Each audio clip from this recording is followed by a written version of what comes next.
What's up everyone, my name is Saahil and welcome back to my channel. And I can't believe we're already 2 months into this new year and this new decade. I mean, February is already over and February was full of a lot of things. My edit work-wise, there was too much happening and that's why I couldn't produce a lot of videos and I'm so sorry for that. But apart from that, I did find time to watch a lot of movies, try on some products and also a lot of shows. So today we're doing my February favorites.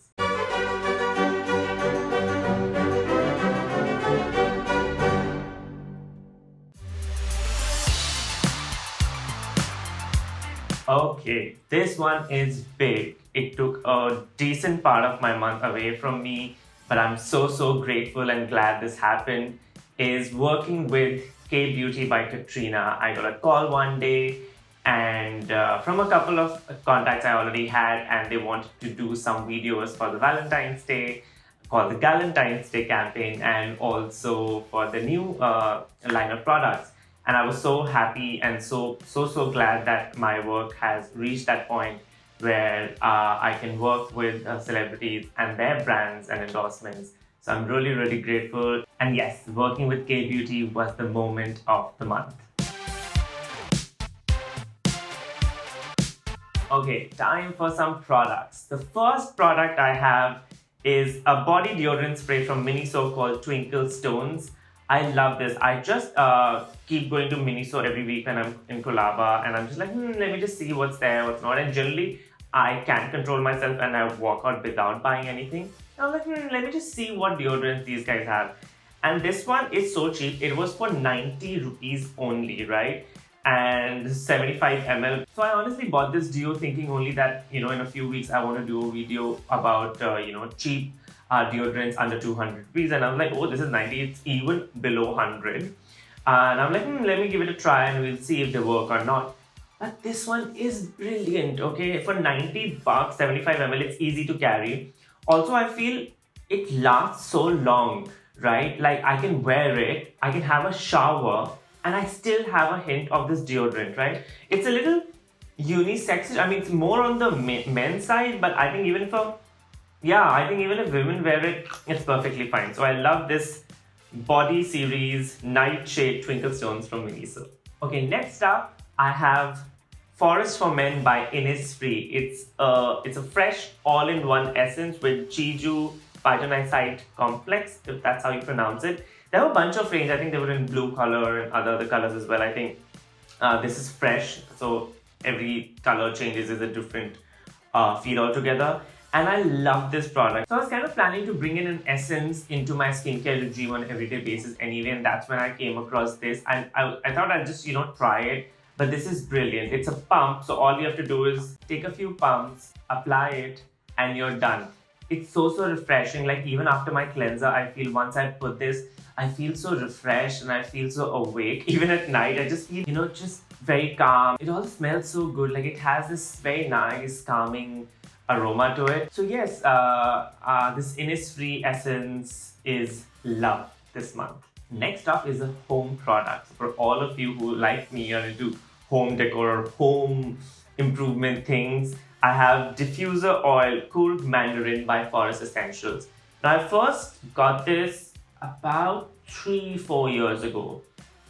Like in June-ish, it'll be 4 years, I think. And it smells so good. I've been repeating it over the last 4 years, almost 4 years. I keep, whenever they run out of stock, I bring them again.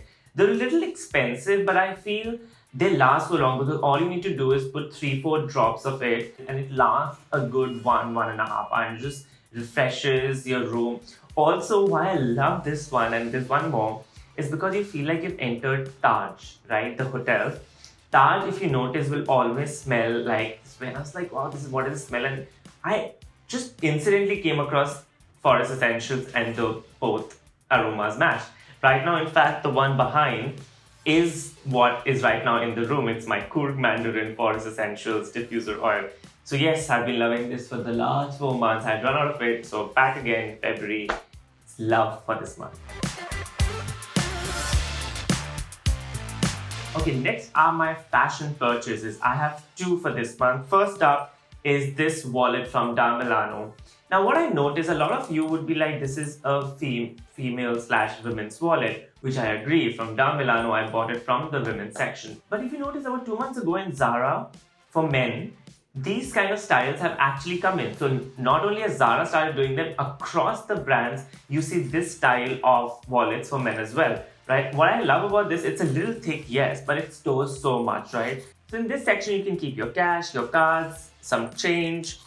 And what I love is this section. Now, this section is big. All you can keep is your cards.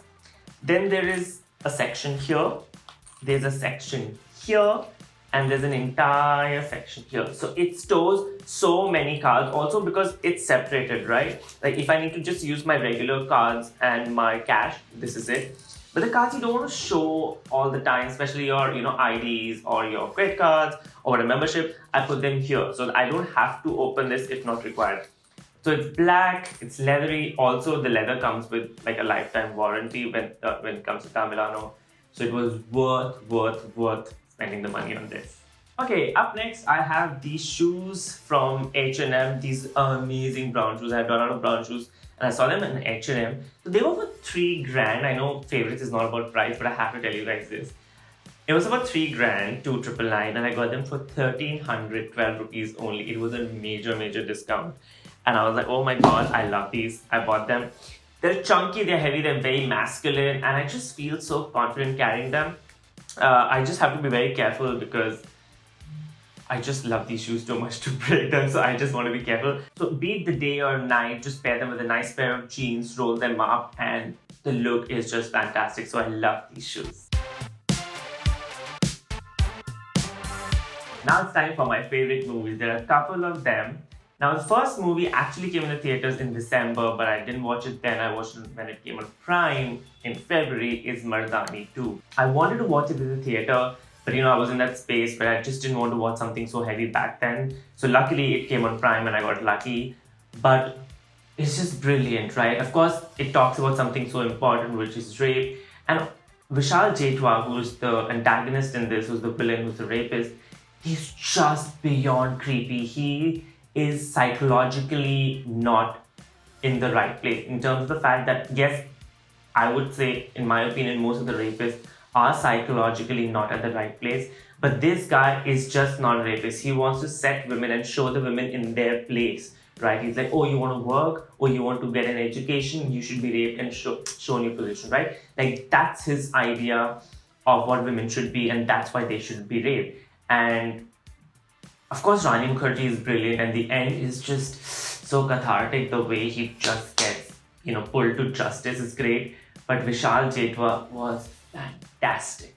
Up next is an Oscar film. It's 1917. Now, this movie is just beyond incredible. It looks like the entire movie is shot in one go. The way it's shot, in fact, you can see how it was made on YouTube. It just looks like it was just shot in one go and there are no cuts in the middle. That's how they've portrayed it. But beyond that, I feel it's tense, it's captivating, very meticulously made, and just brings out the horrific brutality of 1917, where World War I happened so well. Worth the watch. Okay, next up we have To All the Boys, P.S. I Still Love You. It's a Netflix film. It's the second part to P.S. To All the Boys I've Loved Before. I love this film. There's nothing so great about it, but what I love is the love between Lara Jean and Peter Kavinsky. They are so nice. Like, I think with Noah Centineo, this is the only movie where I can't hear anything wrong about him. He's just such a sweet guy as Peter Kavinsky. And I love how authentic and how simple their love story with each other is. And in this movie, they have a problem they need to deal with, so how they come together is just super cute. And then we have Ready Player One by Steven Spielberg. Oh my god, this movie is just another world in itself. It's about how the world has developed into a place where that AI has developed into such a place that people just live in that AI and the world is going around that. So more than anything, the beauty in that AI world, the way Steven Spielberg has created and his team has created that AI world is just brilliant. Just even if not for the story, just watch for the visuals of it. It's just Too good. And the last movie is The Irishman. Oh my god. Again, I watched it on Netflix when it arrived. Martin Scorsese, even after all these years, just keeps creating masterpiece after masterpiece. What a brilliant movie. You know, Al Pacino, Robert De Niro are so good. I mean, the movie is about 3 hours, 20 minutes. Yes, that's like a really, really long period. Feels like an Ashutosh Gowariker film. But it's worth it. Like towards the end, you will not think that you wasted 3 hours. It's worth every minute you invest in this movie. It's a crime epic. So, but even if it's not your type, the crime epic genre, I still urge you guys to watch it. It's amazing. Okay, now time for my favorite shows. First up is Dark. Now, it's a German show which has been dubbed into English, thankfully, and it's a heavy show. Now, 2 seasons are out, but it took me a good 10-ish days to finish season 1. It's heavy in the sense it's not one of the shows you can be looking at your phone and be like, okay, fine, I know what's happening. No. You look away, you blink, you completely lose track of what is happening. So it's like a mystery suspense thriller where in 2019, I think, a lot of children have started going missing randomly and there is no way to find out where they are. And something similar in the same town had happened 33 years ago. So the show is actually about connecting the past, present, and the future and how it's all connected. It's one of the best shows ever on Netflix.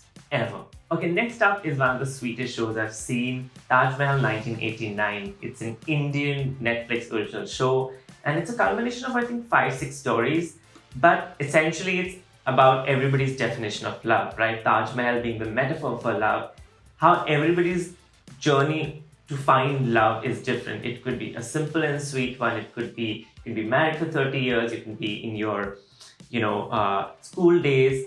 So it's different stories across different age groups, and it's a world where there is no pink to define love and there is no Tinder to find love. Okay, next up is Locke and Key. Now, Locke and Key is like Narnia meets Stranger Things, I would say, meets Lost also. It's a culmination of a lot of shows, but a family has lost their father and the husband, and they've come to the ancestral house, which is called the Key House, which has a lot of hidden keys.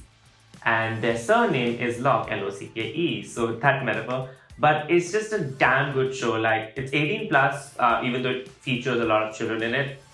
But it's a great suspense thriller. And the end, I feel could be directed really well, like the twist in the end.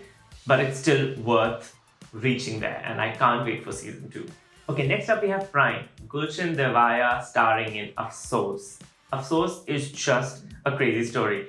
Gulshan his character has been trying to attempt suicide, but 11 times has failed. And a Baba from the Himalayas seems to feel that he is immortal. And because he has given up on committing suicide after 11 attempts, he gives a contract to somebody, which is Hiba Shah, Nasruddin Shah's daughter, to kill him. What happens later is just amazing. It's a humorous show actually. It's a dark comedy show. It's black comedy. Really, really funny, but still tense. So it's just amazing.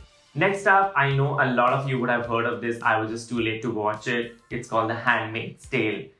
I am hooked. I haven't still finished all 3 seasons, but I'm done with half of season 2. I just can't get enough of it. It's just so brilliant. Next up, we have Good Omens with David Tennant and Michael Sheen representing devil and angel respectively, and how they were just assigned to the earth to wait till the doomsday comes and apocalypse comes and actually make sure it all happens, but they've fallen in love with earth. So now they need to fight with heaven and with hell respectively and stop this doomsday. It's hilarious, it's cute, and I think essentially it's a love story between David Tennant and Michael Sheen. I think they have such a love and hate relationship, but towards the end you kind of, I think, figure out that it's kind of their love story as well. And last but not the least, on Apple TV we have Servant. M. Night Shyamalan has just outdone himself after The Sixth Sense, I feel. He is the executive producer, but he's also directed a couple of episodes. The story is just crazy. I mean, the first episode is kind of annoying. The initial shots, it's a dark house, like even in the day, it's a dark house. The nanny is weird. The mother is completely crazy. Also because, I didn't know. I won't tell you why. But it's such a weird show and you're just like, what is happening? But by the time you reach the 10th episode, it's just half an hour for every episode. By the time you reach 10th episode, you're like, oh my god, no, I can't wait for season 2. It's just brilliant. And also our very good friend, old friend, Rupert Grint is playing the White brother. So yeah, it was good to see him too. So guys, that was it for me for my February favorites. Comment below with your favorites, movies, products, shows, anything which you love this month. Check out my last video here, subscribe here, and I will see you guys soon. Bye.